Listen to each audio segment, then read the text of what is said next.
प्यारे देशवासियों, आज मैं आपको प्रधानमंत्री के रूप में ভারতের সাবেক প্রধানমন্ত্রী মনমোহন সিং আর নেই।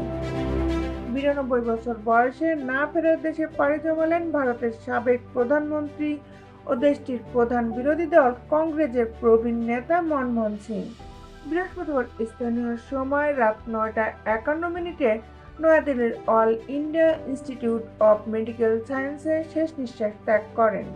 দেশটির সংবাদ মাধ্যম এনডিটিভির প্রতিবেদনে বলা হয়েছে, শারীরিক অবস্থার আকস্মিক অবনতি হওয়ায় বৃহস্পতিবার স্থানীয় সময় রাত 8টার দিকে হাসপাতালে নেওয়া হয় মনমোহন সিংকে। চলতি বছরের শুরুর দিকে রাজ্যসভা থেকে অবসর নিয়েছিলেন দেশটির এই প্রবীণ রাজনীতিক। কংগ্রেসের প্রবীণ নেতা মনমোহন সিংকে বয়সজনিত অসুস্থতার কারণে all India Institute of Medical সায়েন্সে ভর্তি করা হয়েছিল। বৃহস্পতিবার হঠাৎ করে নিজ বাড়িতে চেতনা হারিয়ে ফেলেছিলেন তিনি। হাসপাতালে আনার পর চিকিৎসকদের সকল প্রচেষ্টা সত্ত্বেও তার চেতনা ফেরানো সম্ভব হয়নি। হাসপাতালের চিকিৎসকরা রাত 9:51 তাকে মৃত ঘোষণা করেন।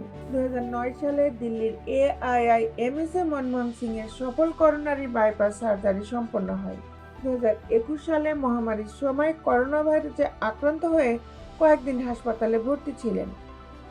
পরে শারীরিক অবস্থার উন্নতি হওয়ায় হাসপাতাল থেকে বাসায় ফেরেন দেশটির এই প্রবীণ রাজনীতিক।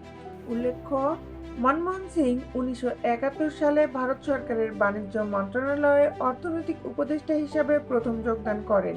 পরে তিনি 1991 থেকে 1996 সাল পর্যন্ত ভারতের অর্থমন্ত্রীর দায়িত্ব পালন করেছিলেন। 2014 সালে তিনি ভারতের 14তম প্রধানমন্ত্রী নির্বাচিত হন। কংগ্রেস জোটের প্রধানমন্ত্রী হিসাবে 2 মেয়াদে দায়িত্ব পালন করেছিলেন তিনি।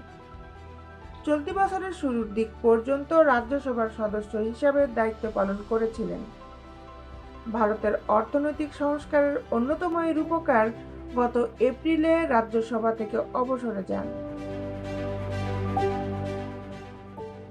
দেশ বিদেশের আপডেট নিউজ পেতে আমাদের সাথেই থাকুন। Justice television, Dhaka.